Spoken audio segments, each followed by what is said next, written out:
I sat across from Elio in our favorite seafood restaurant, the one with the ocean view and the sound of waves always crashing in the background. 8 years of marriage, and there he was, introducing his pregnant secretary Genevieve like she was a new business acquisition. She had this little smirk on her face, one hand resting protectively on her swollen belly, while Elio announced they were having a baby together and wanted our house in the divorce. The audacity of them both made my blood freeze in my veins. Didn't expect it. Before we jump back in, tell us where you're tuning in from, and if this story touches you, make sure you're subscribed, because tomorrow I've saved something extra special for you. Not the pregnancy announcement, not her smirk, not the way Elio reached across the table to take her hand so possessively. He'd always been ambitious, sure, but this was a new level of betrayal even for him. The evening light caught Genevieve's diamond bracelet as she sipped her sparkling water, acting like she hadn't just destroyed someone's marriage. Next, to her sat Elio, all polished in his tailored suit that I'd picked out and paid for last Christmas, his expression a mixture of defiance and guilt. The restaurant hummed around us, waiters gliding between tables, glasses clinking, laughter from nearby diners, all oblivious to the bomb that had just been dropped at our table. Genevieve kept touching her stomach, a theatrical reminder of what was supposedly growing inside her. Elio's baby, their future, the end of mine. "We think it's best to be honest about this," Elio said, his voice steady like he was presenting quarterly figures to the board. "Genevieve is 4 months along. We want to start our family in the house. It's perfect for raising children." Our house. The one I'd designed room by room, the one my grandmother's inheritance had paid for, the one I'd spent 3 years renovating. While Elio was working late, apparently with Genevieve bent over his desk, I looked at her more closely now, this woman who'd been my husband's assistant for 2 years. She wasn't extraordinary, just younger, her brown hair highlighted with expensive caramel streaks, her nails professionally manicured, her maternity dress probably purchased with the credit card I'd added Elio's name to. She met my gaze without flinching, that insufferable smirk still playing on her lips. "How convenient," I said, keeping my voice low, measured. "And you're certain the baby is Elio's?" Her smirk faltered for a split second. Just a tiny crack in her composure, but I caught it. Elio stiffened beside her. "Of course it's mine," he snapped, defensive, too defensive. "We've been careful about documentation." Documentation. Like, this was another contract he was negotiating. I wondered what kind of documentation they had. A home pregnancy test? A doctor's visit? Certainly not a paternity test. Not yet, anyway. I picked up my wine glass, a 2015 Cabernet that cost more than Genevieve's shoes, and took a slow sip. The restaurant suddenly felt too warm, too crowded, but I refused to show a single crack in my composure. 8 years with Elio had taught me that showing weakness only invited predators. "I see," I said finally, setting my glass down carefully. "And you're telling me this now because we want to be fair," Genevieve interjected, her voice syrupy sweet. "Elio says you're reasonable. We want to avoid a messy divorce. If you'll agree to let us have the house, we can divide the other assets however you want." The house was worth $3.8 million in today's market. The other assets she so casually dismissed were worth perhaps half that. Everything else was in my name anyway. Not that they knew that. Elio nodded, leaning forward. "It's the sensible solution, Candace. You don't need all that space. We're going to need the rooms for the nursery and maybe more children later." I almost laughed at his presumption. More children. As if the one they were dangling in front of me was legitimate. As if their relationship would last long enough for more children. As if I would ever give them my house. Instead of laughing, I took another sip of wine and studied them both. Elio in his expensive suit, Genevieve, with her hand still protectively on her belly, both of them so certain they had me cornered. They thought I would crumble, scream, cry, beg, anything to give them the upper hand in what they assumed would be an emotional negotiation. They didn't know me as well as they thought. "When did it start?" I asked, more to observe their reactions than to actually learn the answer. Elio shifted uncomfortably. "Candace, does that really matter now?" "Humor me." Genevieve's smile tightened. "About a year and a half ago, it just happened. Just happened. Like a car accident or a summer storm. Not a series of deliberate choices, day after day for 18 months. I nodded slowly, absorbing this confirmation of what I'd already suspected.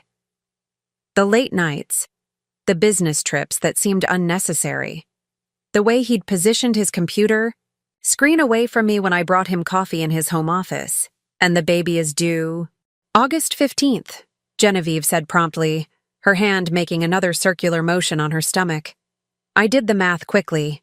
4 months along meant conception in December. The week Elio was supposedly at a finance conference in San Diego.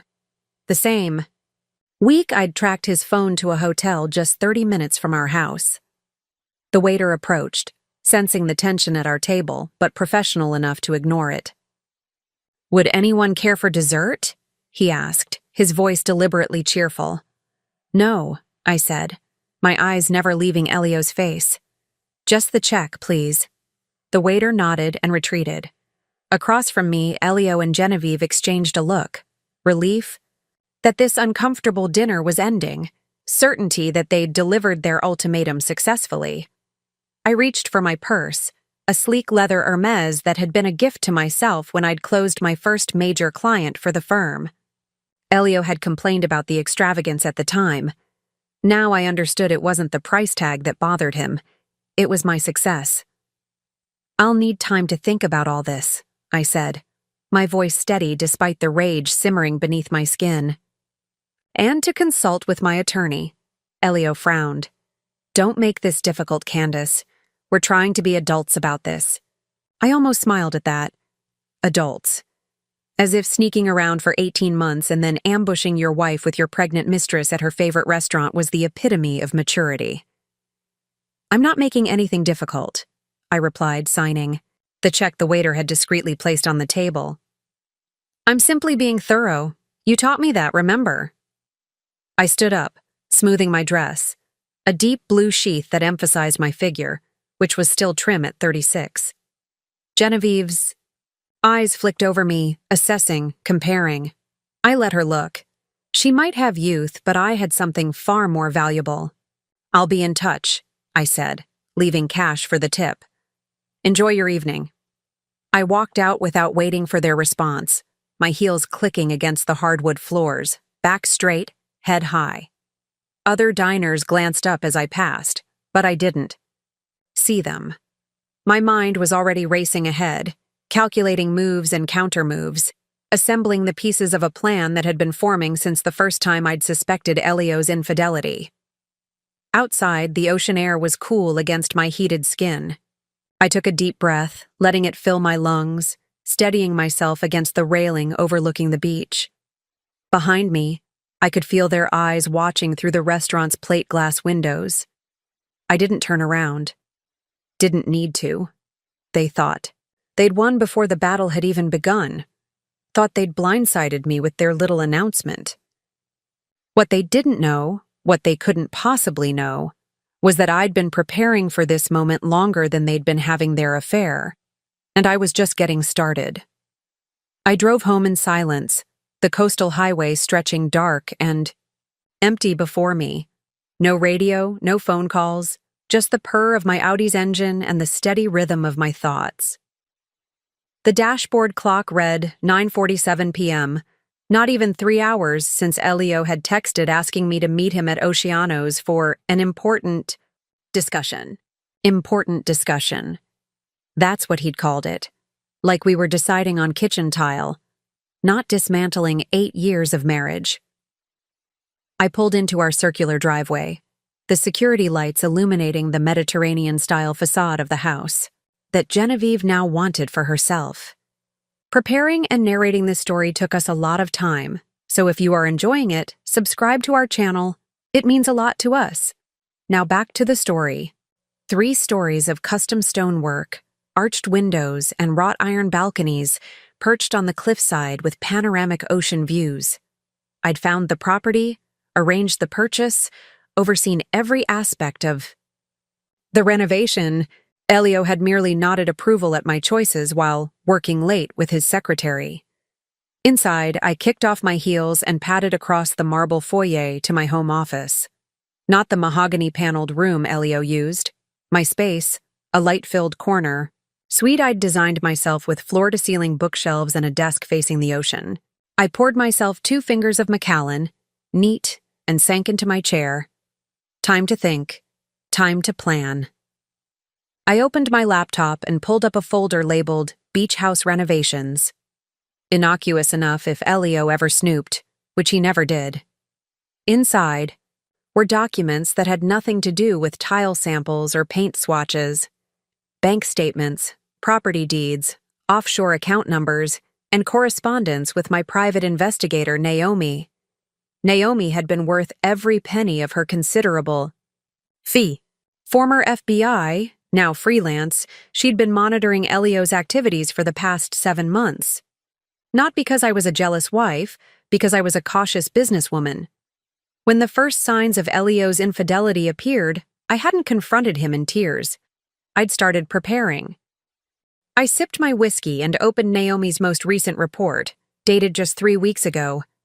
Photos of Elio and Genevieve entering a hotel. Financial records showing Elio had opened a separate checking account and was transferring small amounts, never enough to trigger any alerts, but steady.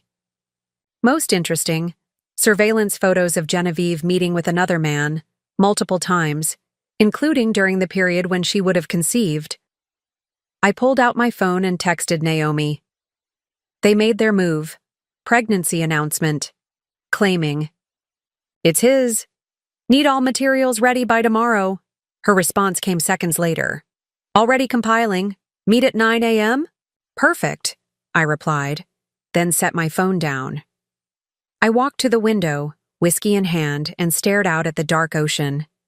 Moonlight silvered the waves, a steady rhythm against the cliffs below. 8 years ago, I'd been dazzled by Elio's charm. His cosmopolitan polish, so different from the steady Midwestern values I'd grown up with. 6 years ago, we'd moved to this house, and I'd believed we were building a life together. 3 years ago, I'd made partner at my law firm, specializing in high-net-worth divorce cases. The irony wasn't lost on me. 1 year ago, I'd found the first hotel receipt, and something had shifted inside me. Not pain, but clarity. I'd started moving assets, documenting everything, preparing for this inevitable moment with the calculated precision that had made me the youngest partner in my firm's history. Genevieve didn't know what she was walking into. Neither did Elio. My phone buzzed again. Cleo, my oldest friend and the managing partner at my firm. Are you okay? Did the meeting happen? I texted back. Yes, they want the house. She's pregnant. Allegedly his. 3 dots pulsed as she typed, then, those fuckers. What's your move? Meeting Naomi tomorrow. I'll stop by the office after. Need your eyes on something. I'll clear my schedule. And Candace? Destroy them. I smiled for the first time that evening. Cleo had been my roommate in law school, had held my hand through my father's funeral, had been my witness when Elio and I eloped to Santorini. She'd never liked him, never trusted his too-perfect charm. He's performing his life, not living. She'd said once, and I should have listened. I would listen now. My phone buzzed again, Elio this time. Coming home tonight?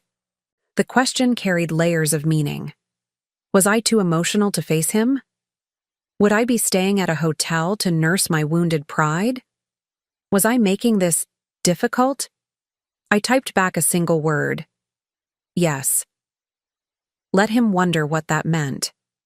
Let him spend the night puzzled, uncertain whether I was returning to pack my things or beg him to reconsider. The ambiguity would torture him more than any angry tirade. I finished my whiskey and headed upstairs to the master bedroom. Our bedroom, with the custom king bed I'd picked out, the fret linens I'd ordered, the view of the coastline I'd fallen in love with. I changed into silk pajamas, removed my makeup with practiced efficiency, and slipped between the sheets on my side of the bed. When Elio finally came home at 11:42 p.m., I was lying there, eyes closed, breathing the deep rhythm of sleep. I felt him pause in the doorway, watching me, heard his cautious steps across the carpet, sensed his confusion at finding me there, peaceful, unmoved by his bombshell announcement. He'd expected tears, screaming, a confrontation. Instead, he got silence, and silence unsettled Elio more than anything else. He slipped into the bathroom and I heard the shower running.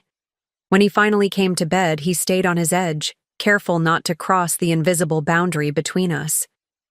I maintained my steady breathing, giving him nothing.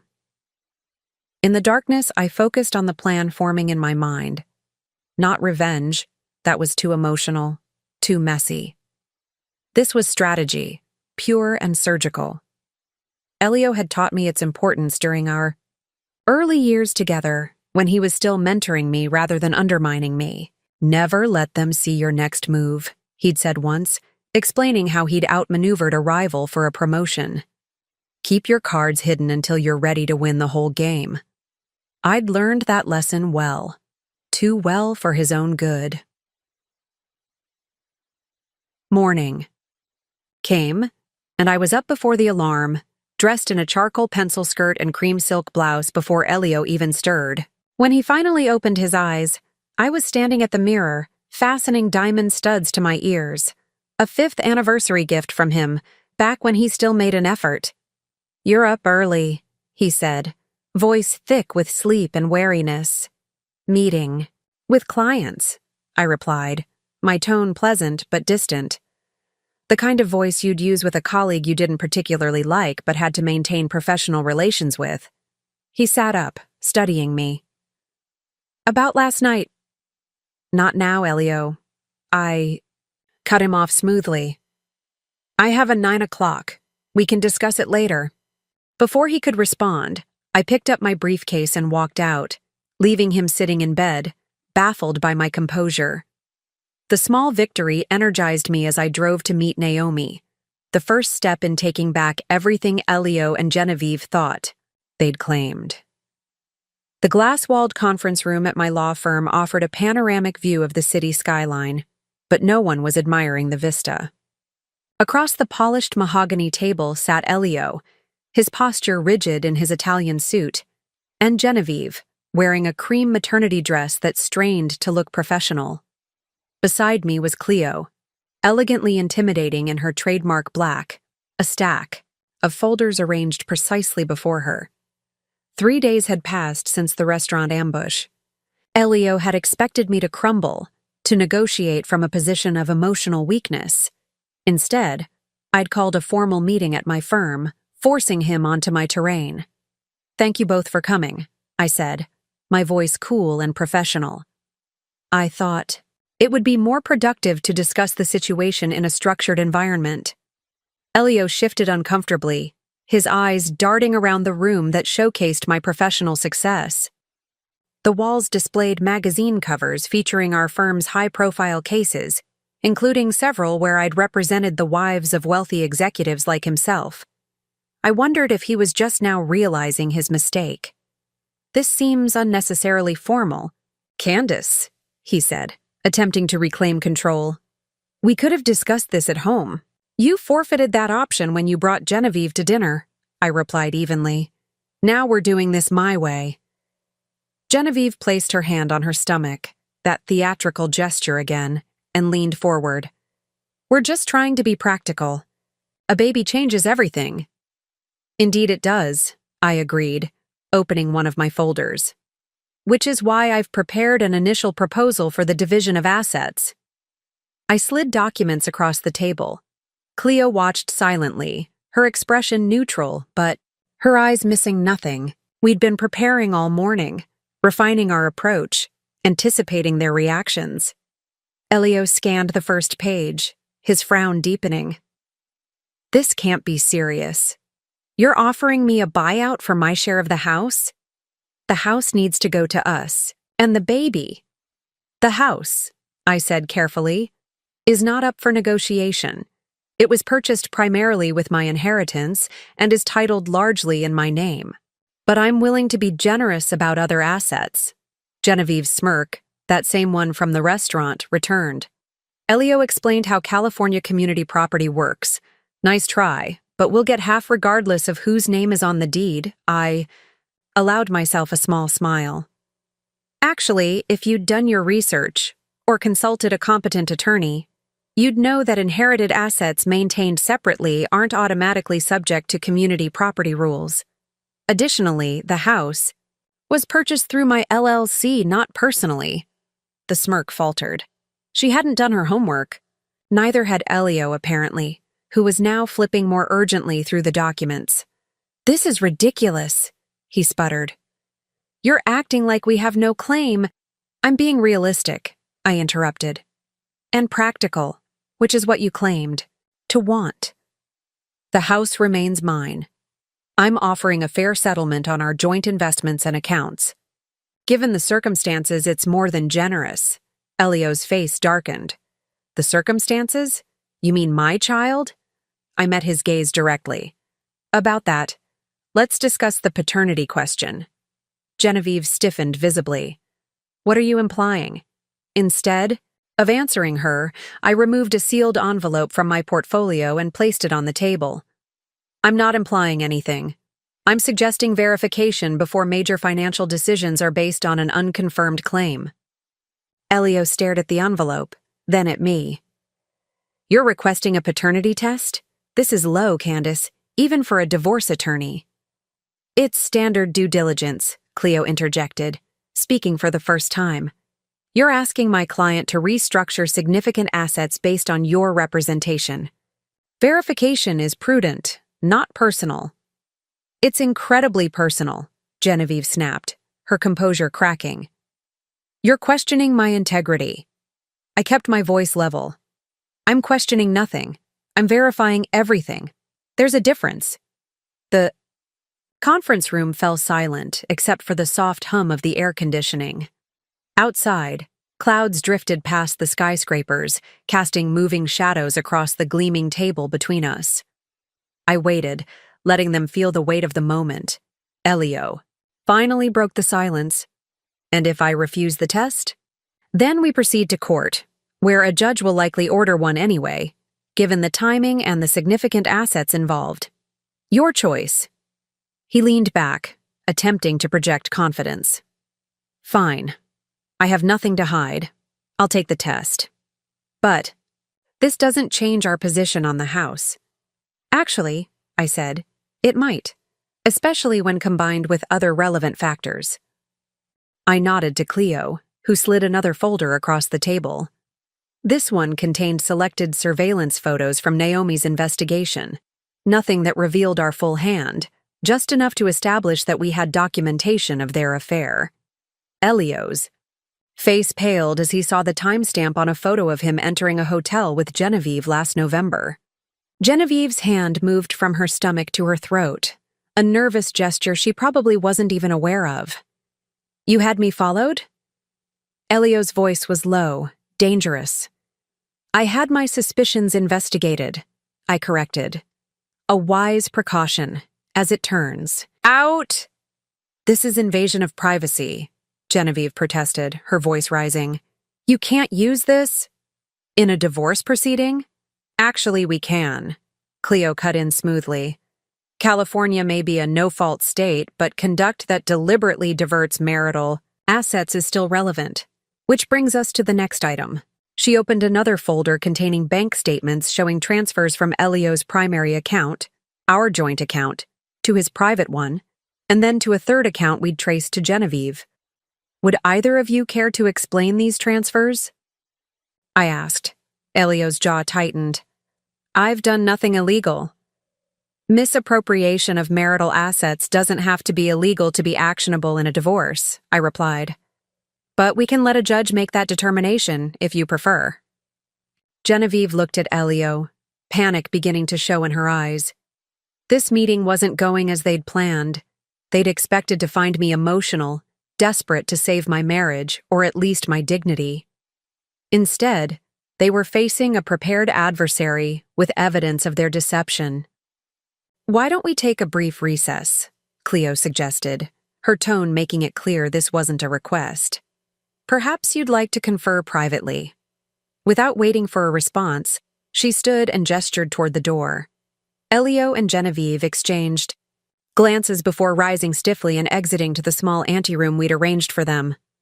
When the door closed behind them, Cleo turned to me. "They're rattled, especially her. Did you see her face when you mentioned the paternity test?" I nodded.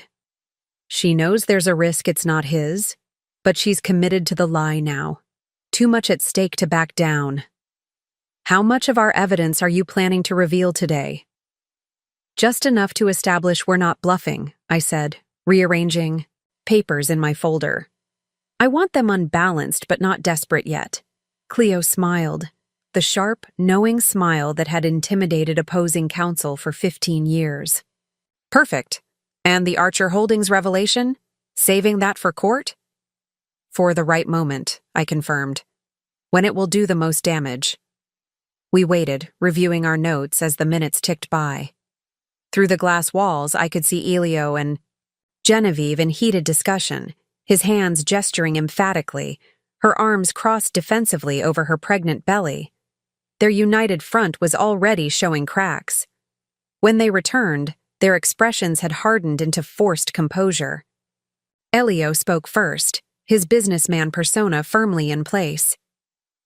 "We're willing to discuss a more equitable division of assets," he said, "but the house remains non-negotiable. Our child deserves the stability of that home." I met his gaze steadily. "Alleged child. And my final offer on the house stands. You can accept the buyout or face me in court, where I promise you'll receive considerably less." Genevieve leaned forward, her smirk replaced with a cold stare. "You won't win by being difficult, Candace. We know things about you, too. Things that wouldn't look good to a judge." The threat hung in the air, clumsy and desperate. I didn't blink, didn't even ask what things she was referring to. Her bluff was as transparent as her motives. "This meeting is concluded," I said, closing my folder. "You have my offer. I'll give you 48 hours to consider it before we file our petition." As they gathered their things, Elio paused, looking directly at me with something like confusion in his eyes. "I never thought you'd be this calculated. 8 years of marriage and he still didn't know me at all." "That's because you never paid attention, Elio," I replied quietly. "But I've always been paying attention." Always. Later that evening, I sat on the terrace of my beach house, watching waves crash against the cliffs below. The sun was setting, painting the sky in fiery oranges and deep purples. I cradled a glass of Pinot Noir, letting the ocean breeze cool my face after the intensity of the day's confrontation. My phone rang. Vince, my brother, calling from Chicago. I'd texted him a brief update after the meeting. "Hey, fighter," said when I answered. "How are you holding up?" I smiled at the nickname. Since we were kids, Vince had called me that. The scrappy little sister who never backed down from neighborhood bullies or academic challenges. "I'm okay," I said, surprising myself with how true it felt. "Better than I expected, actually." "Cleo said you were magnificent, ice cold and razor sharp." She exaggerates. "No, she doesn't. Not about courtroom performance." Vince paused. "Remember Dad's advice?" I closed my eyes, feeling the familiar pang whenever we mentioned our father. Arthur Morris, the straightforward Midwestern attorney who'd raised us with equal parts warmth and unwavering principles after our mother died. He'd passed away 2 months before my wedding to Elio, a wedding he'd had quiet reservations about. No, more, prepare harder, and never show your full hand at once, I quoted. Exactly. Dad would be proud of how you're handling this. Would he? I wondered. Or would he be disappointed that I'd ignored the subtle warnings he'd tried to give me about Elio? The gentle questions about Elio's family background, his career trajectory, his convenient explanations for why his parents couldn't attend our small wedding. You're thinking about what he said at the hospital, aren't you? Vince asked, always intuitive about my thoughts. I was. During those final days, when the cancer had taken most of his strength but none of his clarity, Dad had held my hand and said, "Be careful with this one, fighter. He looks at you like you're an achievement, not a partner." I'd dismissed it as the protective concerns of a dying father. Now I recognized it as the insight of a man who'd spent 40 years reading people's true intentions. I should have listened, I admitted. Maybe. But you wouldn't be who you are today if you had. There was truth to that. The 8 years with Elio had transformed me from an idealistic young attorney to a hardened strategist. I'd learned to navigate the waters of his subtle manipulations, to recognize the gap between his words and actions, to protect myself financially and emotionally without ever letting him see my shields.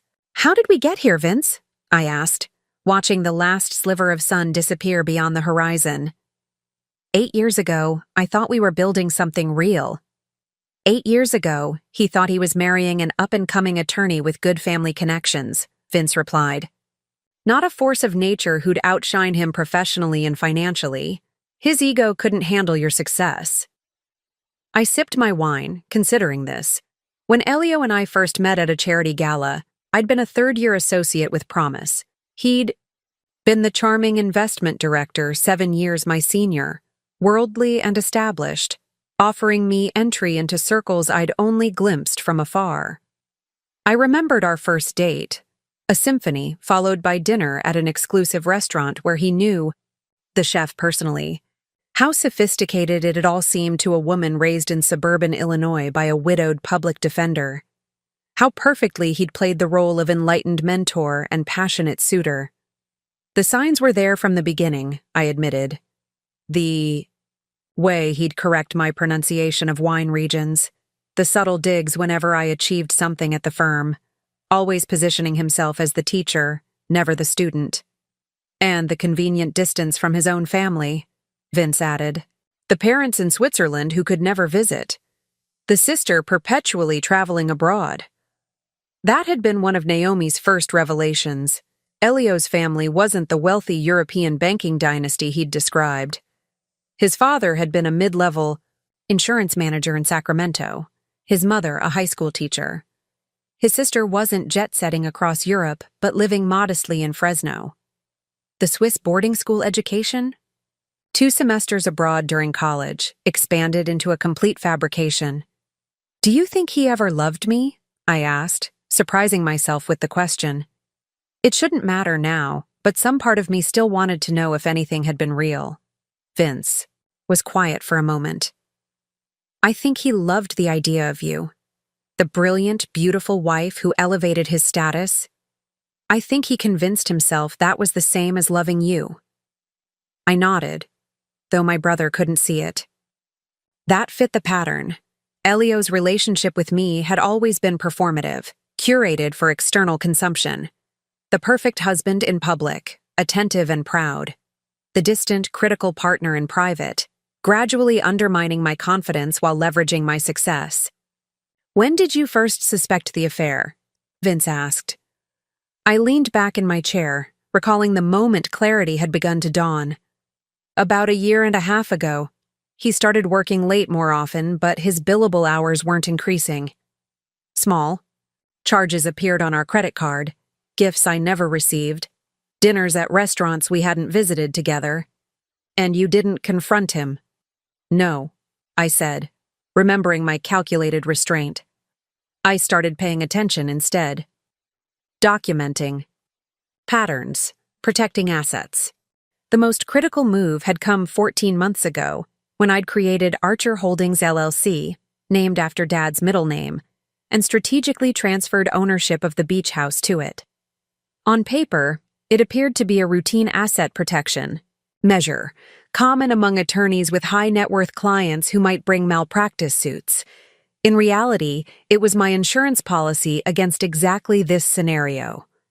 "Remember when I asked you to serve as the manager of Archer Holdings?" I asked. "Of course. Best decision we ever made," Vince replied. Elio never even bothered to understand the structure, did he? No. He saw the trust documents, signed where his attorney told him to, and promptly forgot about it. Finance was his domain. Legal structures were mine. The perfect division of labor. I couldn't keep the irony from my voice. The beach house had been purchased through Archer Holdings using my inheritance money and structured in a way that would make it nearly impossible for Elio to claim in a divorce, especially given the meticulous documentation I'd maintained showing the separation of these funds from our marital assets. "And the offshore accounts?" Vince asked. "Cleo's handling those. 3-tier verification required, and Elio's name isn't on any of the paperwork." We fell silent for a moment, the weight of the past and present hanging between us across the phone. My mind wandered to the small moments that had accumulated over the years. Elio's dismissive comments about my boring legal work, his insistence that I attend his corporate events while finding excuses to miss my firm's celebrations, his gradual withdrawal of emotional support as my professional star rose. "You know what the strangest part is?" I said finally. "I'm not even angry anymore. I'm just clear. Like I've been looking through a fogged window for years and someone finally wiped it clean." "That's not strange," Vince replied softly. "That's healing beginning. Dad always said the opposite of love isn't hate, it's indifference." After we hung up, I remained on the terrace, watching stars emerge above the darkened ocean. The house around me, the house Genevieve thought she could claim through Elio, stood solid and immovable on its cliff, just as I intended to remain. Tomorrow would bring the next phase of my strategy. The paternity test demand was already creating friction between Elio and Genevieve. I'd seen it in their body language during the meeting. Naomi was completing her investigation into Genevieve's other relationship, the one she'd maintained concurrent with Elio. And Cleo was preparing the legal maneuvers that would gradually tighten the vise. But tonight, I allowed myself this moment of reflection.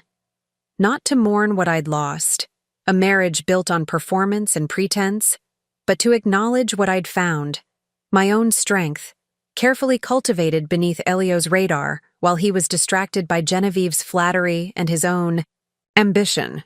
He'd never suspected I could be this strategic, this prepared. That had always been his fatal flaw, underestimating women while believing himself the cleverest person in any room. Tomorrow would show him just how mistaken he'd been. The downtown medical building was sleek and anonymous, its tinted windows revealing nothing of the activities inside. I arrived 15 minutes early, as was my habit, and waited in the lobby. 10 minutes later, Elio appeared, his expression tightly controlled as he approached the reception desk. He hadn't seen me yet. I watched him sign in, noting the tension in his shoulders, the way he kept checking his phone. No Genevieve in sight. "Mr. Vasquez?" The receptionist called. "Dr. Khatri is ready for you." As Elio turned toward the hallway, he finally spotted me sitting in the corner. He froze momentarily, clearly unprepared for my presence. I rose smoothly and walked toward him. "I'm surprised to see you here," he said, voice low. "I'm a party to the paternity test," I replied calmly. "My attorneys advise that I witness the procedure to maintain chain of custody." His jaw tightened. "That's not necessary." "Perhaps not, but I'm here nonetheless." Before he could respond, a lab technician appeared and directed us to a private room. Dr. Khatri, a forensic genetics specialist recommended by Cleo, greeted us with professional detachment. "Mr. Vasquez, Mrs. Vasquez," she nodded to each of us. "I understand we're conducting a paternity verification today." "That's correct," I confirmed. The doctor gestured for Elio to take a seat. The process is straightforward. We'll collect a DNA sample via cheek swab. Once the alleged child is born, we'll collect a sample from the infant and compare the genetic markers. Elio sat rigidly in the chair. And the results? Will be provided simultaneously to both parties and their legal representatives, she assured him. As the technician prepared the collection kit, I noticed Elio checking his phone again, his frown deepening. I wondered if he was texting Genevieve, if she was panicking about this test and what it might reveal. The collection itself took less than a minute. A quick swab inside Elio's cheek, sealed in a tamper-evident container, labeled and signed for. Throughout the process, he avoided my gaze, focusing instead on a generic watercolor painting on the wall. When it was complete, Dr. Khatri provided us each with documentation of the collection. We'll maintain the sample securely until the comparison can be made after birth. Expect results approximately 2 weeks after the second sample is collected. Outside in the parking lot, Elio finally confronted me. Was it really necessary for you to be here in person? His voice had an edge I recognized, the tone he used when feeling cornered. Yes, I said simply. This is just a power play, Candace. We both know it. I regarded him coolly. No, Elio. This is due diligence. Something you taught me the importance of, if you recall. His eyes narrowed. And what exactly do you expect to prove with this test? I expect to establish facts.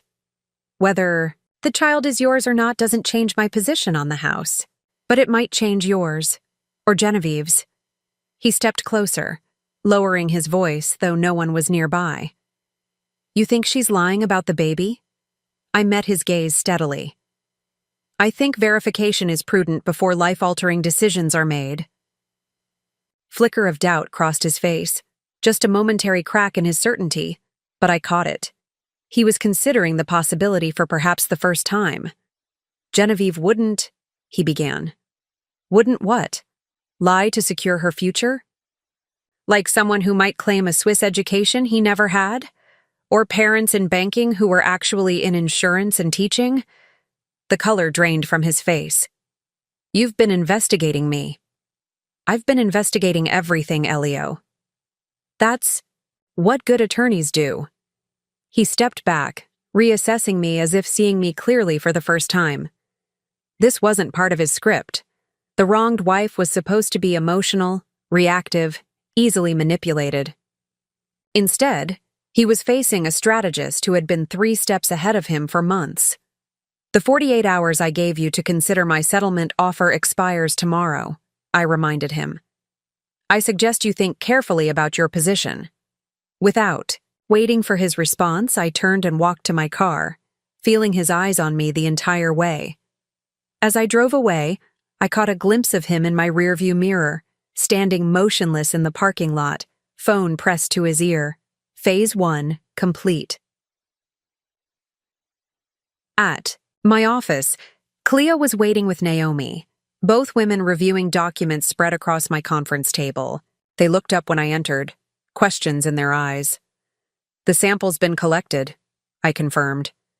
He's rattled. Naomi nodded, pushing a folder toward me. This should rattle him more. We identified Genevieve's other man. I opened the folder to find photographs and a detailed profile. Caleb Richardson, 32, personal trainer at the exclusive gym where both Genevieve and Elio held memberships. In the photos, Genevieve and Caleb were captured in various intimate moments over the past 8 months, including during the critical period when conception would have occurred. He has no idea she was seeing them both simultaneously, Naomi continued. Based on our surveillance, she was with Caleb at least twice a week, including overnight stays at his apartment. The timeline makes him a very possible father. What about Richardson himself? Does he know about the pregnancy? I asked. That's where it gets interesting, Naomi said, flipping to another section of the report. She told him she had a miscarriage 2 months ago. We have text exchanges confirming it. He was devastated. Apparently, he'd been excited about becoming a father. I absorbed this information slowly. Genevieve hadn't just been cheating with Elio, she'd been cheating on him. And she hadn't just lied about the paternity. She'd deliberately broken one man's heart while using the pregnancy to secure her future with another. "She's made a serious miscalculation," Cleo observed, tapping her pen against the table. "If Richardson learns she's still pregnant and claiming the child is Elio's, he might have something to say about it," I finished, "especially if he was genuinely invested in becoming a father." "The question is," Naomi said, "do we approach Richardson directly or let Elio discover this on his own?" I considered our options carefully. Direct intervention carried risks. Richardson might warn Genevieve, allowing her to construct a counter-narrative. But leaving it to chance meant potentially losing a valuable card in our hand. "We don't approach him yet," I decided. "But we make sure Elio learns about him before the settlement deadline tomorrow. An anonymous delivery of selected photos should accomplish that." Cleo nodded approvingly. "Creating friction between them gives us leverage. If they're united, they're stronger. Divided, they'll make mistakes." "What about Archer Holdings?" Naomi asked.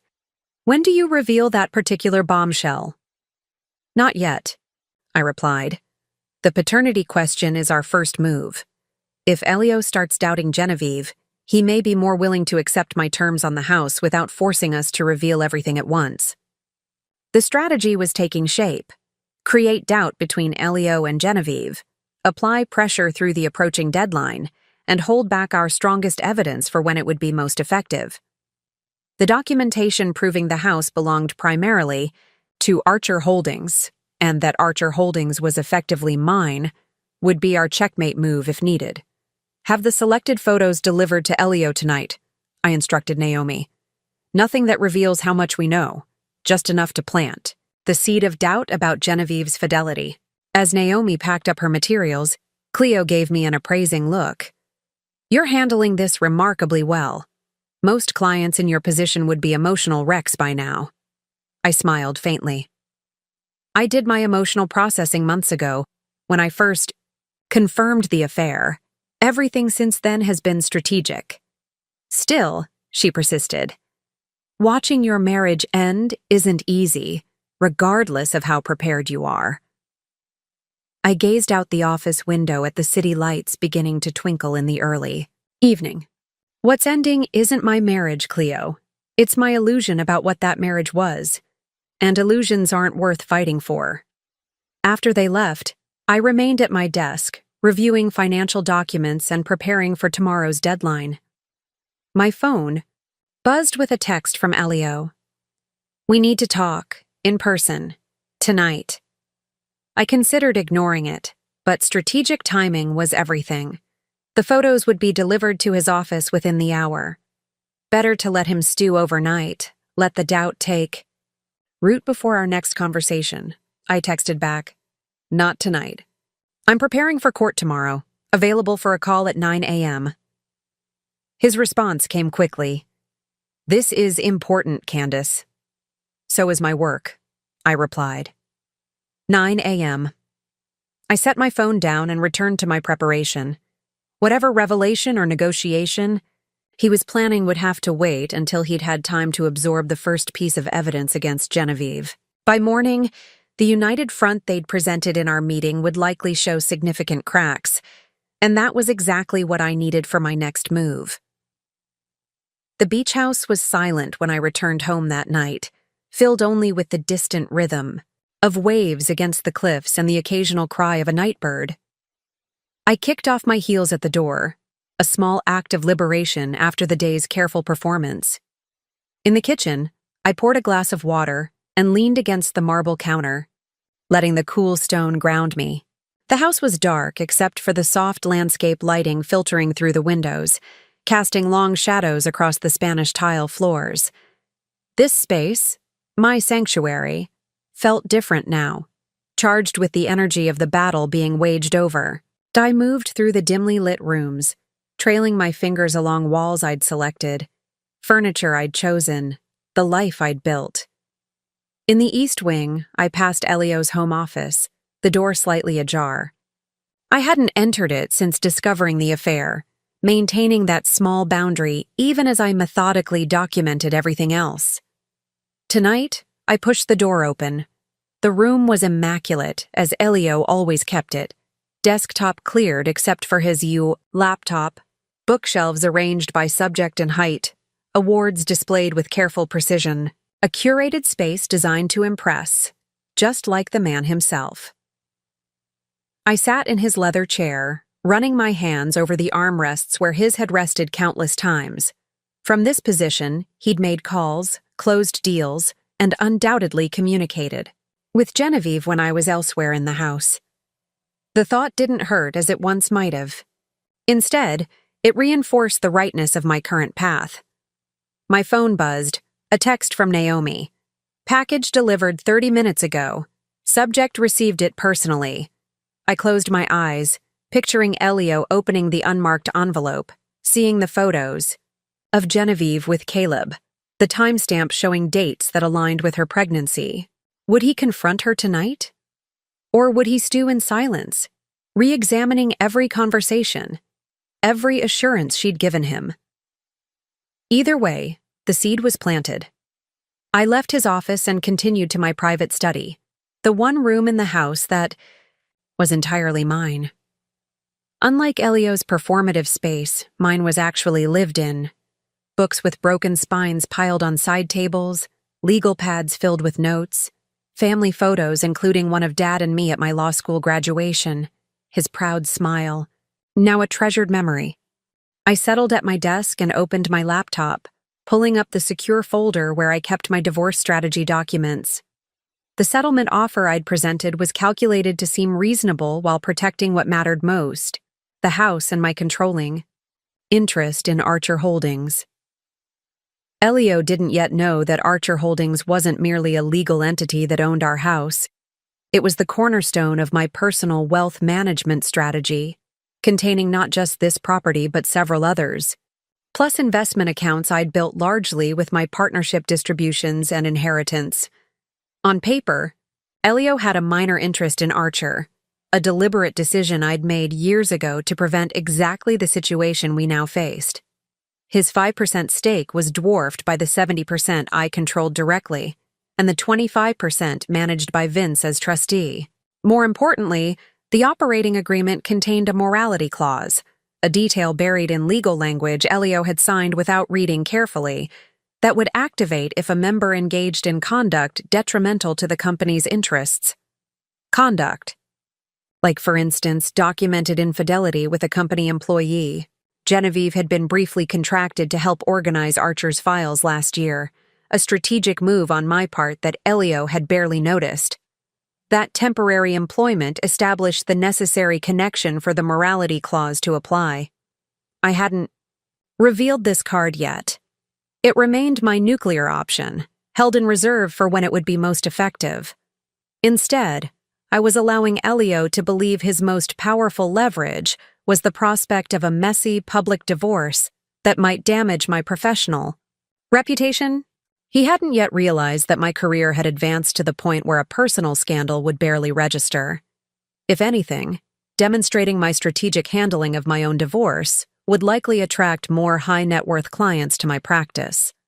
My phone rang, interrupting my thoughts. Elio's name flashed on the screen. I let it go to voicemail, curious what urgency had prompted him to call after I'd already declined a meeting. The voicemail notification appeared moments later. I played it on speaker, filling my quiet study with his voice. "Candace, I need to speak with you tonight. It's about Genevieve." A pause, then his voice dropped lower. "I have questions, important ones. Call me back." The doubt had taken root, faster than I'd anticipated. Good. I didn't call back. Instead, I sent a brief text. "As I said, 9 a.m. We can discuss everything."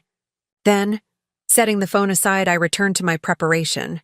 Tomorrow's conversation would require perfect balance, enough pressure to leverage his new doubts about Genevieve, without revealing how much I already knew, or what evidence I still held in reserve. In the stillness of my study, surrounded by the artifacts of my true self, not the carefully maintained persona of Elio's perfect wife, I felt a profound sense of clarity. For years, I'd constructed protective barriers around my assets while maintaining the appearance of transparent partnership. Now those preparations were proving their worth. The irony wasn't lost on me. Elio had married me believing he was acquiring a valuable asset, only to discover I'd been the one safeguarding myself against him all along. Tomorrow would bring the next phase of our confrontation. Tonight, in solitude, I refined my strategy and prepared for battle. At precisely 9 a.m., my office phone rang. I let it ring twice before answering, keeping my voice professionally neutral. "Candace Morris, we need to meet in person." Elio's voice was tight, controlled, but with an underlying urgency I hadn't heard before. "Not over the phone." "I'm in. Depositions until noon," I replied, though my morning was actually clear. Making him wait was strategic. It would amplify whatever doubts the photographs had planted. "I can meet you at 1 o'clock at the Capitol Grill." "Noon," he countered, "at the house. This is private." I paused, considering. Meeting at the house gave him home field advantage, but it also presented opportunities. Fine, noon. When I arrived, Elio's car was already in the driveway. I entered using my key, noting with satisfaction that he hadn't changed the locks. A small but telling sign he wasn't completely confident in his position. I found him on the terrace, standing with his back to the door, hands gripping the railing, as he stared out at the ocean. He didn't turn when I stepped outside, though he must have heard me. "Beautiful day," I observed, keeping my tone casual. He turned then, and I was surprised by his appearance. Unshaven, shirt slightly wrinkled, dark circles under his eyes. Elio, who had once returned from a red-eye flight and still changed clothes, before an important meeting, looked disheveled. "Is it true?" he asked without preamble. "About Genevieve and this trainer?" I set my purse down on the table and regarded him steadily. "You tell me. You received some information, I gather." "Don't play games, Candace." His voice rose slightly. "Did you have her followed?" "I had several matters investigated as part of my due diligence." "What exactly did you receive?" He ran a hand through his hair, another uncharacteristic gesture, for a man usually so composed. "Photos, her with another man, dates that—" He stopped, jaw working. "Dates that coincide with when she would have gotten pregnant." I nodded slightly, neither confirming nor denying my involvement. "That does raise questions. Did you know?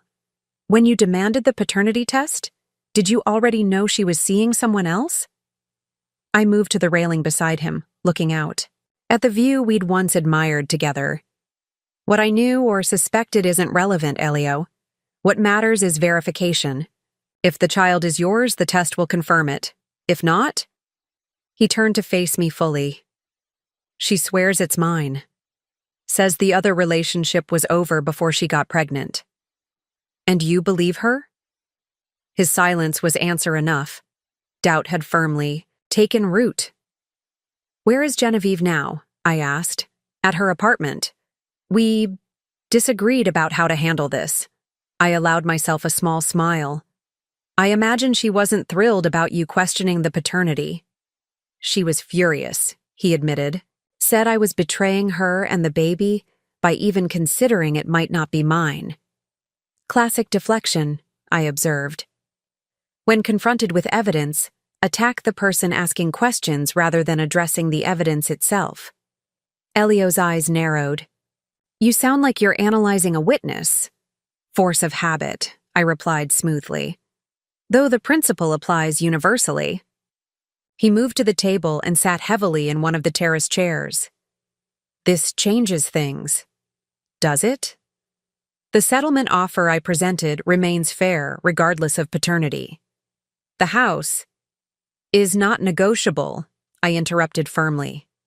"Whether the child Is yours or not, my position on the house remains unchanged. His expression hardened. You've been planning this for a while, haven't you? You weren't surprised by the affair, by Genevieve's pregnancy announcement. You were ready. I chose my next words carefully. I've been aware of certain inconsistencies in our marriage for some time. I took prudent measures to protect myself. Any good attorney would do the same. What else? His voice was quiet now, almost resigned. What else have you been preparing? That I don't know about? This was the opening I'd been waiting for, the moment to reveal just enough of my hidden advantage to shift the power dynamics decisively, without showing my full hand. Archer Holdings, I said simply. His brow furrowed in momentary confusion, then cleared as recognition dawned. The LLC that owns this house. What about it? I sat across from him, maintaining steady eye contact. You hold a 5% interest in Archer. I control 70%. The remaining 25% is managed by Vince as trustee. He stared at me, processing this information. That can't be right. When we set it up, you said it was just a liability protection measure. Equal ownership. I said it was for asset protection. And you signed the operating agreement without reading it carefully. Page 17, Section 4.3 outlines the ownership structure quite clearly. The color drained from his face as reality began to sink in. You can't do this. Community property laws don't apply to assets properly segregated before and during marriage. I finished for him. My inheritance funded the purchase of this house through Archer. The paper trail is impeccable. You've been playing me all this time, he said, anger finally breaking through his shock. No, Elio. I've been protecting myself. There's a difference. I leaned forward slightly. And there's more. Page 32, Section 7.8 contains a morality clause. Members who engage in conduct detrimental to the company's interests can be compelled to sell their interest back at a predetermined rate. What conduct? Documented infidelity with a company employee would qualify. His confusion returned. Genevieve never worked for Archer. She did, briefly. Last summer, organizing our corporate files. You signed the authorization for her temporary contract. Another document you apparently didn't read carefully. The realization hit him visibly. Not just that he could lose the house, but that he could lose his entire 5% stake in what he now understood was a substantial holding company. This is why you've been so calm, he said slowly. You already knew you had me cornered. I prefer to think of it as being prepared, I replied. My settlement offer stands until 5 p.m. today. It's generous, considering the circumstances. You receive fair value for your stake in our joint investments, plus a cash payment that would allow you to purchase a very nice home elsewhere. What you don't get is this house or any increased claim on Archer Holdings.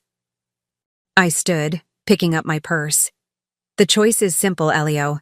Accept my offer and move forward with your life, with or without Genevieve, depending on what the paternity test reveals. Or fight me in court, where I'll be forced to present evidence. That would likely damage your professional reputation considerably more than mine. You think you've won, he said, his voice flat. I paused at the terrace door.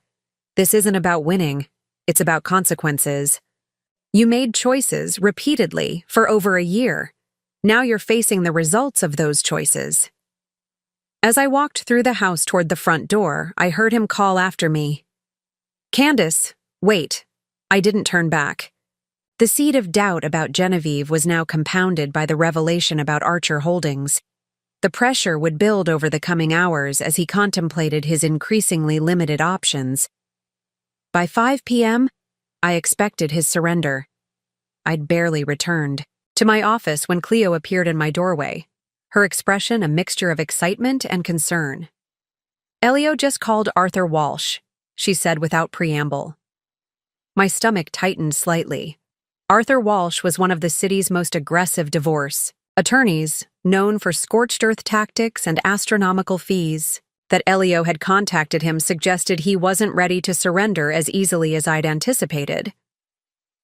"How do you know?" I asked, gesturing for her to close the door. "Caleb Richardson called Naomi," Cleo explained, taking a seat across from me. "Genevieve reached out to him this morning, panicking about the photos.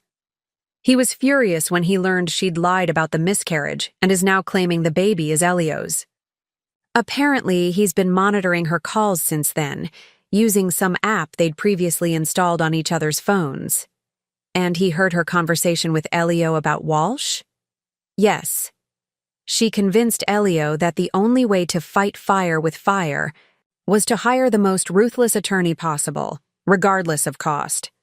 I processed this information carefully. She's desperate. The paternity question threatens everything she's been planning.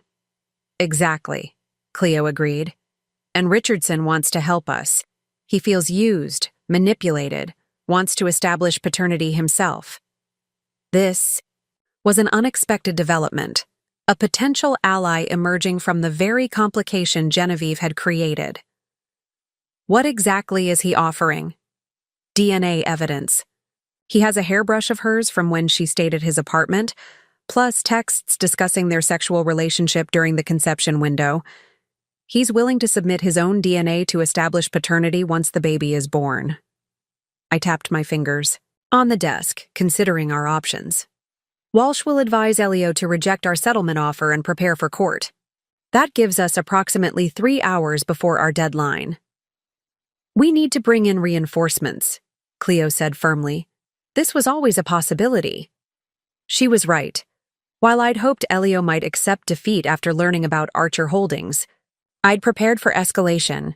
Now it was time to activate the full extent of our strategy. "Call Vince and have him fly in immediately," I instructed. As Archer's trustee, his physical presence adds weight to our position. Then contact Judge Winters. It's time to call in that favor. Cleo nodded, already making notes. "What about the Fisher documentation?" "Have it ready, but hold it in reserve. If Walsh pushes for financial discovery, we'll need to time its revelation perfectly." The Fisher documentation referred to our evidence that Elio had deliberately concealed assets during our marriage. Specifically, his involvement in a real estate venture called Fisher Properties that had never appeared on our joint tax returns. Naomi had discovered the connection 6 months ago, and we'd quietly gathered proof without alerting Elio. "And Richardson?" Cleo asked. "Set up a meeting, but not here. Use the conference room at the Stanley Hotel, neutral ground. I want to assess his reliability before we incorporate him fully into our strategy." As Cleo left to make arrangements, I called my brother. "It's happening," I said when Vince answered. "Elio's hired Arthur Walsh." Vince whistled low. "The nuclear option. You knew he might." "Yes, but I was hoping to avoid it. I need you here as soon as possible. There's a 3:15 flight from Chicago. Can you make it?" "Already packing," he assured me. "I'll be on it. Everything else ready on your end?" "Getting there. Cleo's contacting Judge Winters now." "Good. And Candace?" His voice softened slightly. "You've got this. Remember what Dad used to say. When they raise the stakes, raise them higher," I finished, smiling despite the tension. "I remember." After hanging up, I opened my safe and removed a sealed envelope I'd prepared months ago. My own nuclear option, to be deployed only if absolutely necessary. Inside was evidence not just of Elio's financial deceptions, but of ethical breaches at his investment firm that would destroy his professional reputation if made public. I'd discovered it accidentally while organizing tax documents last year. Irregularities in client billing that suggested systematic overcharging. Further investigation had revealed a pattern going back years. I'd documented everything meticulously, but kept it separate from our divorce strategy, hesitant to destroy his career even as I protected myself from his betrayal. Now, with Walsh entering the picture, all options needed to be on the table. My intercom buzzed. "Mr. Richardson is confirmed." "For 2 p.m. at the Stanley," my assistant announced, "and Ms. Davis says to tell you Winters is in." That was good news. Judge Marion Winters had been a mentor of mine early in my career, and while she would never compromise judicial ethics, she had the authority to expedite certain proceedings and ensure our case wouldn't be assigned to a judge sympathetic to Walsh's delaying tactics. At 1:30, I left for the Stanley Hotel, taking a circuitous route to ensure I wasn't followed. Walsh was known for hiring private investigators of his own, and I wouldn't put it past him to start surveillance immediately. Caleb Richardson was already waiting in the private conference room when I arrived, younger than I'd expected, athletic, but with an intelligent face and watchful eyes. He stood when I entered, extending his hand. "Mrs. Vasquez, thank you for meeting me." "Ms. Morris, professionally," I corrected gently, shaking his hand. "Please sit." He settled back into his chair, tension evident in his posture. "I want to apologize. I had no idea Genevieve was married when our relationship began. She told me she was divorced." "I'm not here for apologies, Mr. Richardson. I'm interested in establishing facts." He nodded, seemingly relieved by my businesslike approach. "The baby is mine. I'm certain of it. The timing aligns perfectly with a weekend we spent together in Carmel. Genevieve told me she'd stopped taking birth control because it was affecting her hormones." "And when did she tell you about the supposed miscarriage?" 2 months ago. She was crying, devastated. I comforted her, told her we could try again when she was ready. His expression hardened. "Then yesterday I saw her getting out of a car, clearly pregnant. When I confronted her, she claimed it was her sister I'd seen, but I know it was her." I took notes as he spoke, assessing not just his words, but his demeanor. He seemed genuinely hurt, angry at being deceived rather than being coached to damage Genevieve. "I understand you have texts documenting your relationship during the conception window?" He pulled out his phone. "Everything. I never deleted our messages. I can show you." "My investigator will review them," I said. "More importantly, are you willing to provide a DNA sample and potentially testify if this goes to court?" "Absolutely," he said without hesitation. "That's my child. I have rights, and I'm prepared to fight for them." I studied him for a moment longer, then made my decision. "Mr. Richardson, I believe we can help each other, but I need to be clear. This situation could become complicated and public.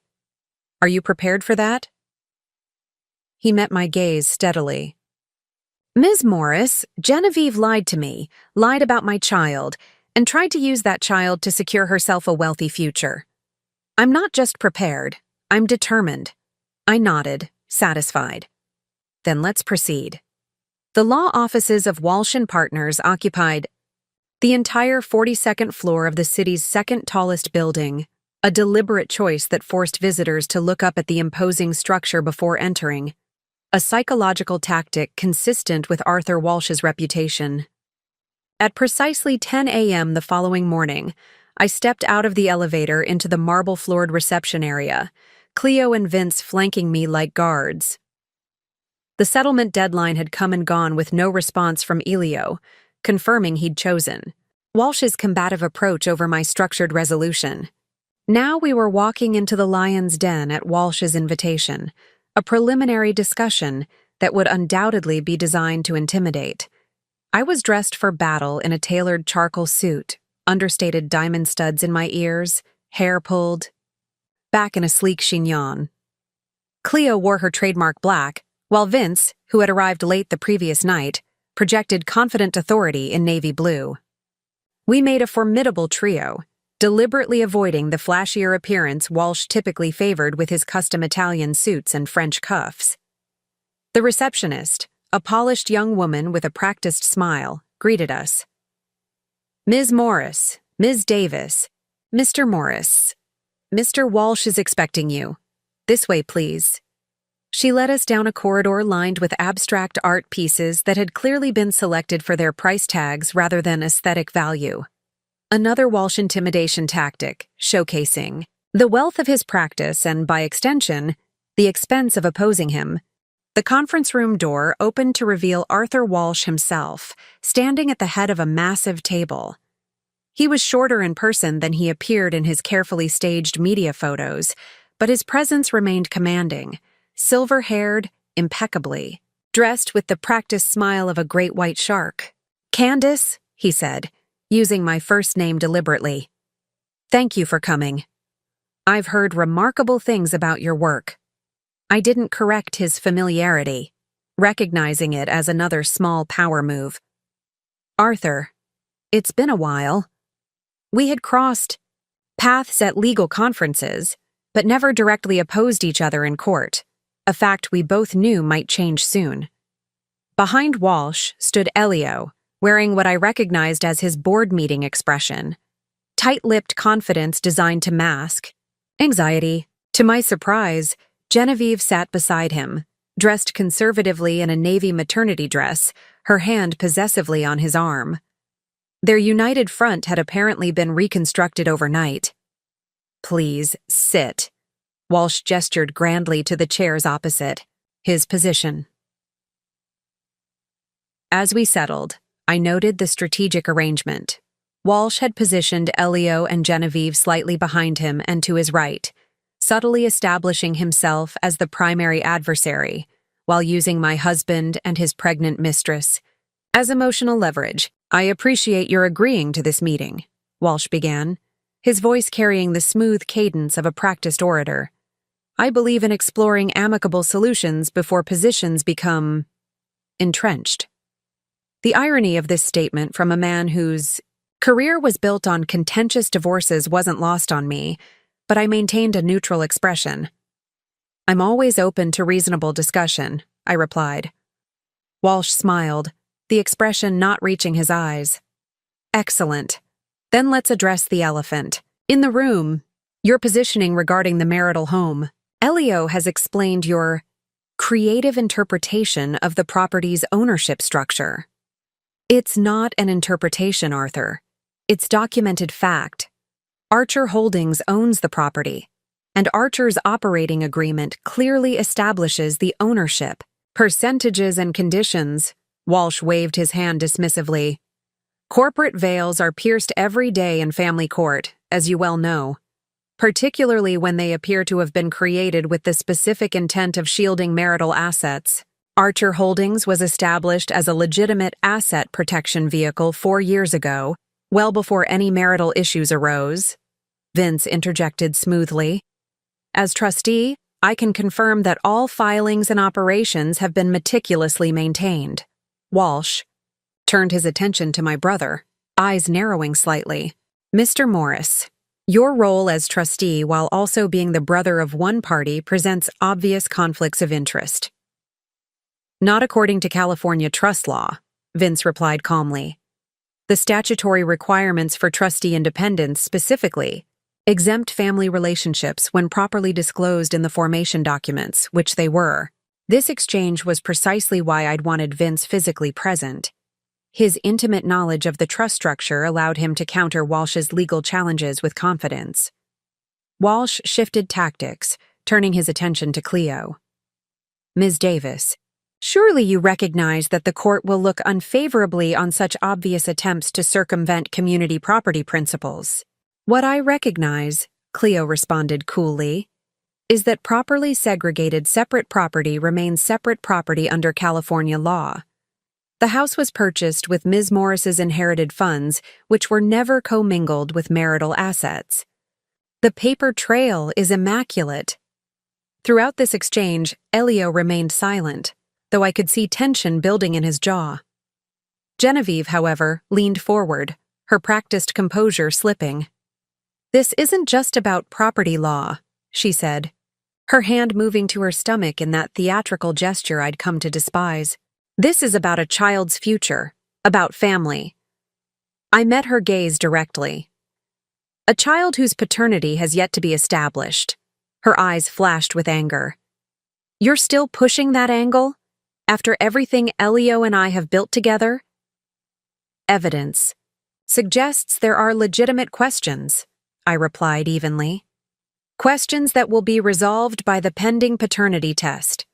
Walsh stepped in smoothly, placing a restraining hand on Genevieve's arm. The paternity matter will be addressed in due course. For now, let's focus on establishing temporary arrangements while these issues are resolved. He slid a document across the table, his counter-proposal to my settlement offer. I didn't reach for it immediately, letting the moment stretch.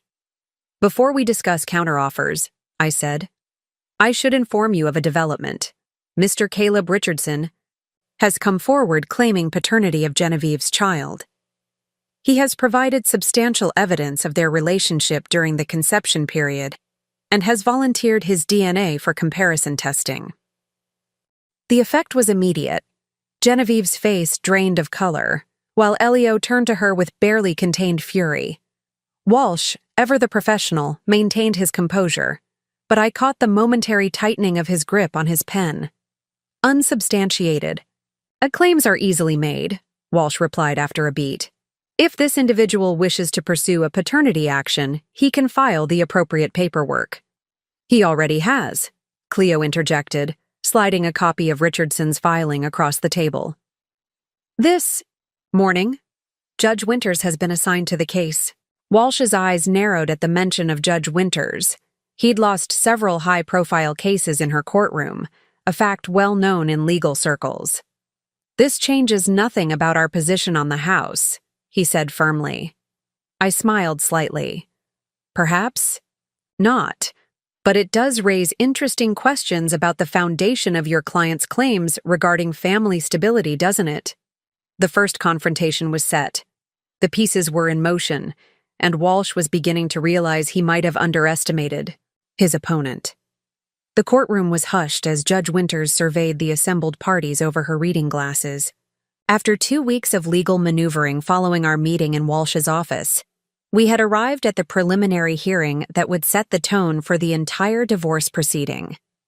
Walsh had filed emergency motions seeking temporary possession of the beach house for Elio and Genevieve, citing the impending birth and need for stability. We had countered with our own filings revealing the Archer Holdings structure and requesting summary judgment on the property issue. Now we sat before Judge Winters, Walsh, Elio, and Genevieve on one side, Cleo, Vince, and I on the other. In the gallery behind us sat Caleb Richardson, his presence a silent reminder of the paternity question hanging over the proceedings. I've reviewed the filings from both parties, Judge Winters began, her voice carrying the measured cadence of 30 years on the bench. Before addressing the property matters, I'll first rule on Mr. Walsh's motion to exclude evidence related to Archer Holdings LLC on the grounds that it constitutes fraudulent conveyance of marital assets. Walsh straightened slightly, confidence evident in his posture. This was the cornerstone of his strategy. If he could convince the court that Archer had been created to shield marital assets, the entire structure would collapse. Motion denied, Judge Winters stated flatly. The confidence drained from Walsh's expression. The documentation provided by respondent clearly establishes that Archer Holdings was formed for legitimate asset protection purposes, funded primarily with separate property inherited funds, and maintained with proper corporate formalities throughout the marriage. Mr. Walsh, the court will not entertain further arguments on this matter unless you provide substantive evidence of commingling or corporate irregularities. I kept my expression neutral, though beneath the table, Cleo gave my knee a brief, affirming squeeze. Judge Winters continued, regarding temporary possession of the property at 7421 Cliffside Drive, the court finds that title is held by Archer Holdings LLC, in which respondent maintains controlling interest. Petitioner's request for temporary possession is therefore denied. Elio's face darkened as he leaned over to whisper urgently to Walsh, who silenced him with a sharp gesture. Furthermore, Judge Winters added, adjusting her glasses, given the pending paternity action filed by Mr. Richardson, this court is not persuaded by arguments regarding familial stability as justification for property allocation at this time. Genevieve's hand flew to her throat, the theatrical gesture now transformed into genuine distress. The carefully constructed narrative she'd created, the devoted mother-to-be seeking security for her child, was unraveling before her eyes. Judge Winters fixed her gaze on Walsh. "Counselor, your emergency motion for temporary support in the amount of $20,000 monthly is similarly denied. The court sees no evidence that petitioner lacks sufficient resources to maintain himself during these proceedings." Walsh attempted to interrupt. "Your Honor, if I may—" "You may not, Mr. Walsh." Judge Winters cut him off firmly. "I'm not finished. This court has concerns about the pattern of apparent attempts to leverage an unconfirmed pregnancy for financial gain. These tactics do not reflect well on your client's credibility." The shift in the courtroom was palpable. The power dynamic had reversed completely. Walsh, who had entered with the swagger of predatory confidence, now sat rigidly in his chair, options diminishing by the second. Elio stared straight ahead, his board meeting mask cracking to reveal the fury beneath. And Genevieve, her hand still at her throat, darted glances between Elio and Caleb Richardson in the gallery. The precariousness of her position suddenly, devastatingly clear. In one 15-minute ruling, the advantage had shifted decisively. The house was secure, the financial demands were rejected, and the pregnancy that was meant to be their strongest leverage had become their greatest vulnerability. The reversal was complete. The courthouse steps became an impromptu battleground as we exited the hearing. Walsh strode ahead, barking instructions into his phone while gesturing sharply for Elio and Genevieve to follow. Reporters who had somehow caught wind of the high-net-worth divorce case clustered at the edges of the plaza, held back by courthouse security, but watching the drama unfold with predatory interest. I maintained a measured pace, flanked by Cleo and Vince, my expression carefully neutral despite the decisive victory we had just secured. Professional composure was everything now, especially with those cameras capturing every reaction. As we reached the bottom of the steps, Genevieve suddenly broke away from Elio and Walsh, turning to confront me directly. Her face was flushed. With a combination of fury and fear, her pregnancy-swollen features contorted with emotion. "You think you've won?" she hissed, stepping close enough that I could smell her expensive perfume. "This isn't over, not even close." I regarded her calmly. "Ms. Parker, I suggest you rejoin your attorney. This isn't the venue for this conversation." "Don't tell me what to do," she snapped, loud enough that heads turned in our direction. "You've been planning this humiliation for months, sending investigators after me, building your little trap." "Genevieve." Elio had noticed her absence and doubled back, grabbing her elbow with barely concealed anger. "Not here, not now." She yanked her arm away from him. "Don't touch me. This is your fault too. You promised me this would be simple, that she'd just roll over and give us what we wanted." The raw desperation in her voice created a momentary bubble of silence around us, the courthouse traffic seeming to pause as her words hung in the air.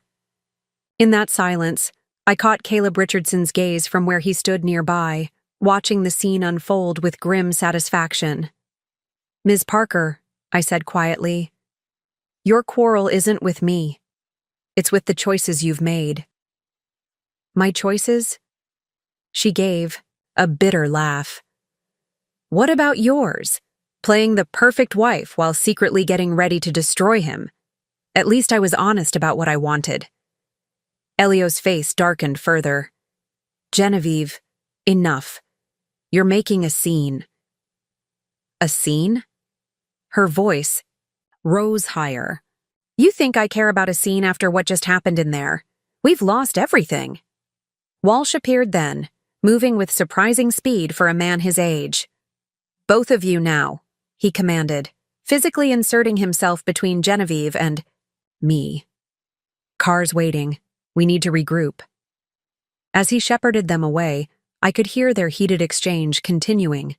Genevieve's accusations, Elio's terse responses, Walsh's attempts to impose order.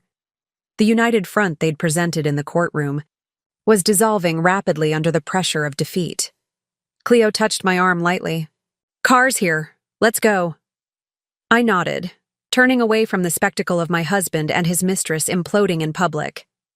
As we walked toward the waiting town car, a reporter broke through the security line, thrusting a microphone in my direction. "Ms. Morris, how do you respond to allegations that you set a trap for your husband?" I paused briefly, considering whether to engage. Cleo gave me a warning look, but I had prepared for this possibility. "There was no trap," I replied, my voice calm and clear. "Only consequences." Without waiting for follow-up questions, I slid into the back seat of the car, Cleo and Vince following quickly. As we pulled away, I caught a final glimpse of Elio, watching our departure with a mixture of fury and dawning comprehension. The man who had believed himself clever enough to orchestrate my humiliation was only now truly understanding what he was up against. In the privacy of the car, Vince finally allowed himself a satisfied smile. "Dad would have been proud of you. In there. Perfect composure."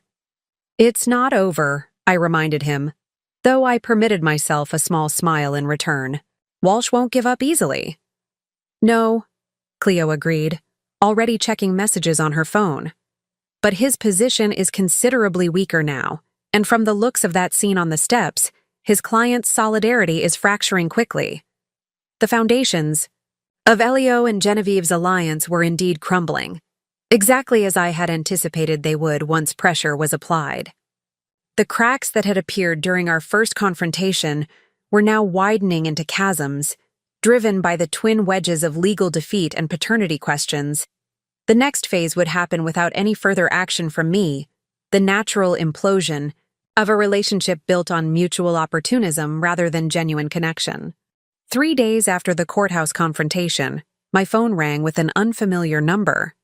I answered cautiously, half expecting a reporter seeking comment on what the legal community was now calling the most lopsided divorce battle of the year. "Candace Morris." My voice was cool, professional. "Ms. Morris, this is Emma Westfield, Arthur Walsh's associate." The young woman's voice carried the careful neutrality of someone delivering a difficult message. "Mr. Walsh has asked me to inform you that he is no longer representing Elio Vasquez in your divorce proceedings." I allowed myself a moment to absorb this significant development. Walsh withdrawing from the case represented a seismic shift in the power dynamics. Top attorneys like him rarely abandoned lucrative clients unless they foresaw certain defeat or unmanageable complications. "I see," I replied simply. "And may I ask who will be representing Mr. Vasquez going forward?" "I believe Mr. Vasquez will be contacting you directly regarding that matter," Emma responded, her tone suggesting she knew more than she was authorized to share. "Mr. Walsh asked me to convey that he wishes you well and hopes for an expeditious resolution." Translation: Walsh was cutting his losses and distancing himself from what he now recognized as a losing battle. The legendary attorney didn't want a high-profile defeat on his record. "Please thank Mr. Walsh for his professionalism," I said, maintaining the courteous fiction that this was a routine transition rather than a strategic retreat. After ending the call, I immediately contacted Cleo, who responded with a triumphant laugh. "Walsh bailed. That's faster than even I expected. Something must have happened beyond the courtroom setback." "Find out what," I instructed. "This changes our timeline." Less than an hour later, Elio himself called. I let it ring 3 times before answering, deliberately projecting calm despite the quickening of my pulse. "Hello, Elio." "We need to talk," he said without preamble, his voice tight with controlled emotion.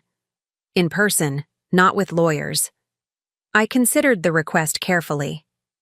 Meeting without counsel present carried risks, but it also presented opportunities to resolve matters more efficiently and to witness firsthand whatever had prompted Walsh's withdrawal. "Fine. The Capitol Grill, 2 hours from now." "Not a public restaurant," he countered. "The house. Our house." I corrected him automatically. "My house. And no, I prefer neutral territory. The conference room at the Stanley Hotel, 3 o'clock.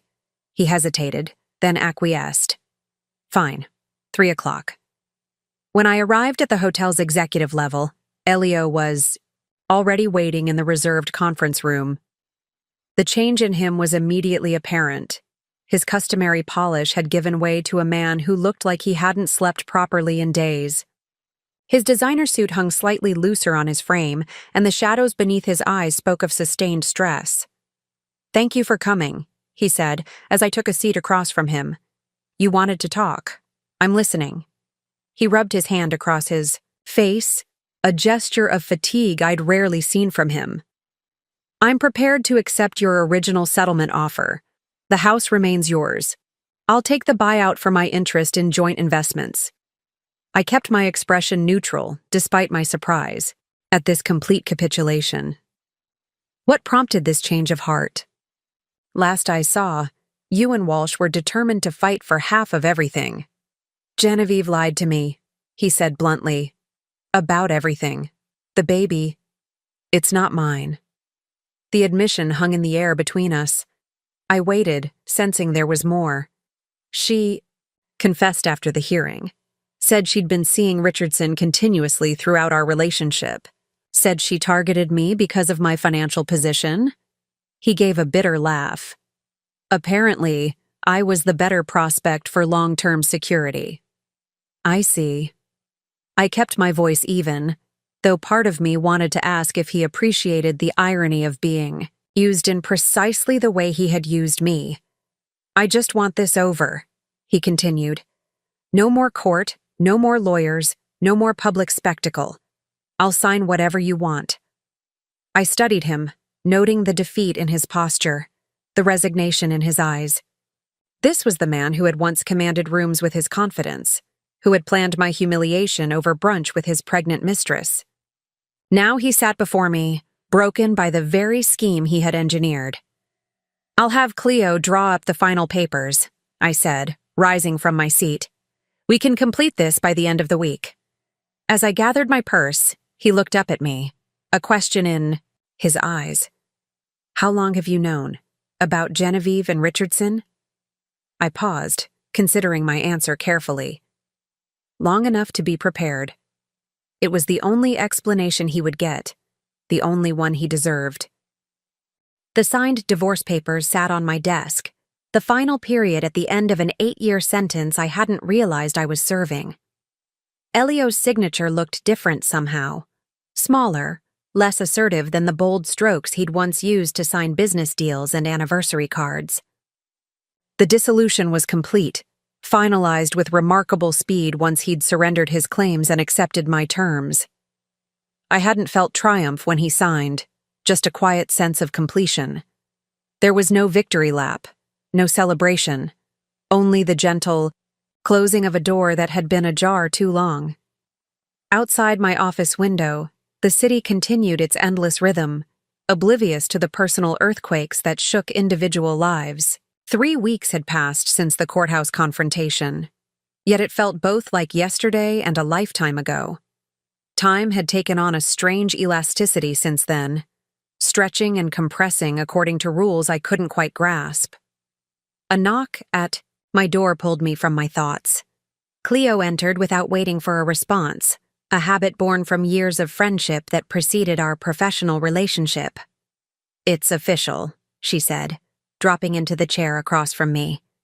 Genevieve moved out of Elio's condo yesterday. According to Naomi's sources, she's temporarily living with her sister while she negotiates child support with Richardson.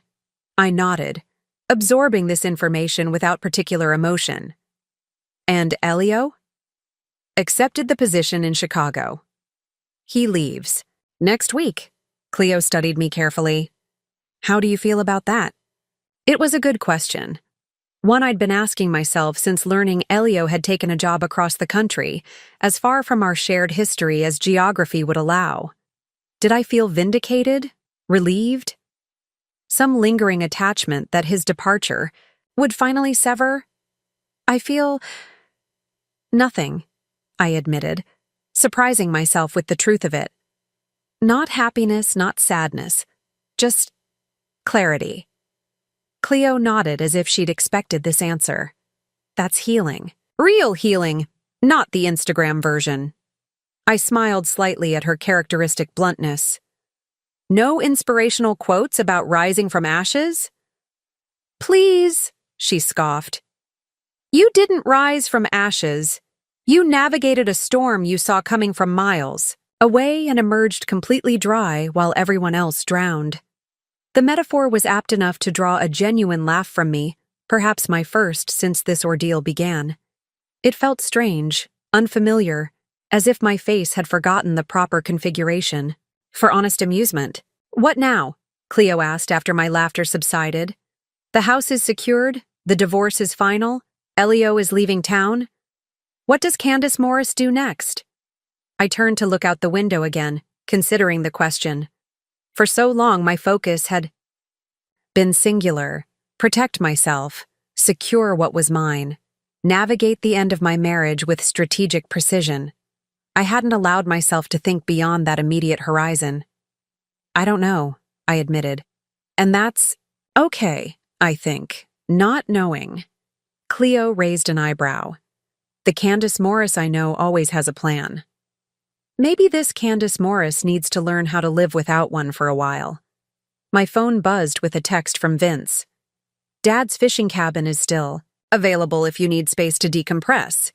Keys where they always were. Our father's small cabin in the mountains. A simple, rustic retreat where he'd taken us fishing as children, where he'd taught us patience and perspective alongside how to bait hooks and clean catches. I hadn't been there since before his death, avoiding the memories it held. Now, suddenly, it seemed like exactly what I needed. Actually, I said, showing Cleo the message, I think I do have a plan. At least for the next week or two. She read the text and smiled. Perfect. The firm will survive without you for a while. As Cleo left, I ran my fingers lightly over the signed divorce papers one last time. There was paperwork to file, final notifications to send, practical matters to address. But those could wait a few days. For the first time in longer than I could remember, I had no strategic objective to pursue, no adversary to outmaneuver, no position to defend. I had only myself, and the unfamiliar freedom to decide what came next.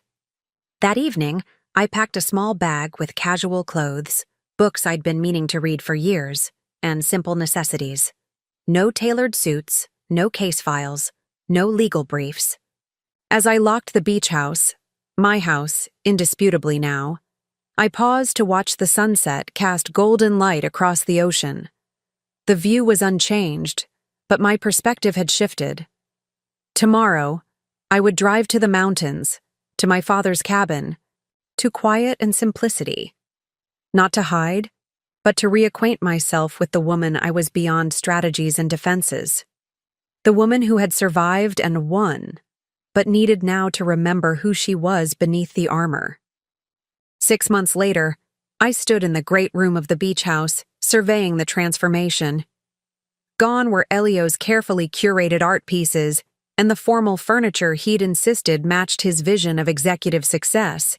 In their place, comfortable seating arranged to showcase the ocean view, bookshelves filled with volumes I actually intended to read, and artwork that spoke to me rather than to visitors' expectations. Cleo whistled appreciatively as she carried in a bottle of champagne and 2 glasses. Now it finally looks like your place. That's the idea, I replied, accepting a glass. No more compromises. We stepped out onto the terrace, where the October breeze carried the salt tang of the ocean below. The house had undergone more than aesthetic changes during the past months. I'd had the security system completely overhauled, the master bathroom redesigned to my preferences, and most symbolically, the master bedroom relocated to what had been a rarely used guest suite with the best ocean view. The old bedroom, the one I'd shared with Elio, was now my home office.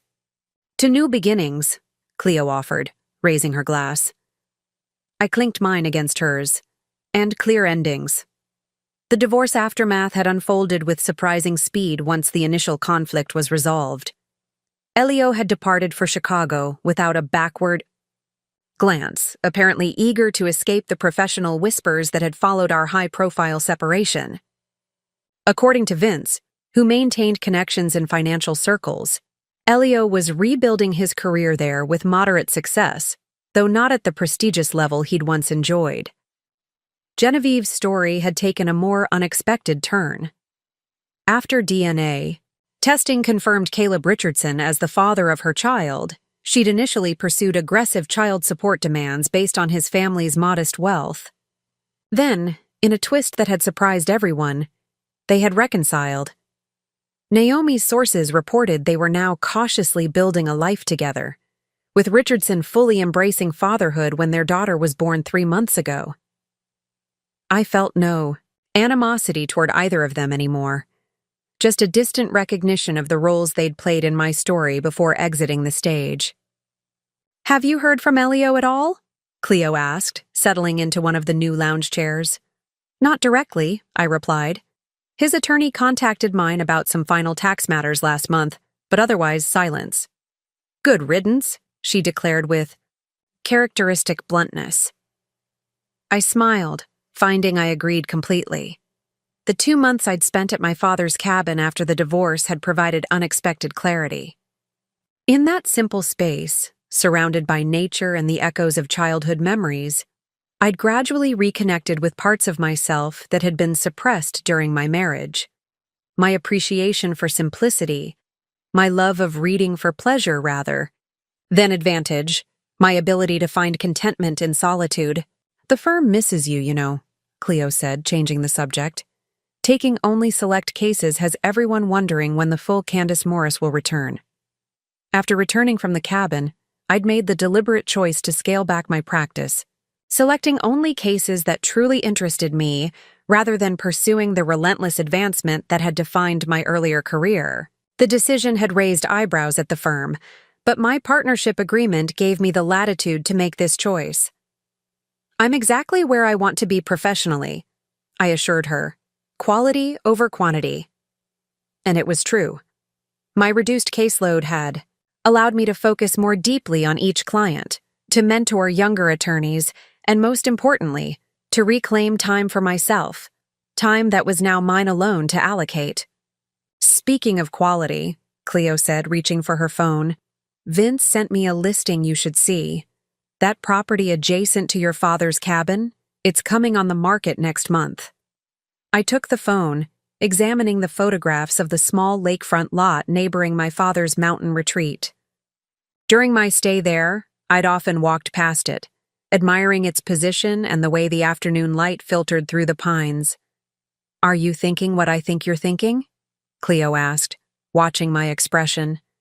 "Maybe," I admitted. "A second. Home, completely different from this one. Somewhere with no memories, no history, just possibilities." It wasn't an escape plan or a strategic move. It was simply a choice, one made from desire rather than necessity, from forward momentum rather than reaction.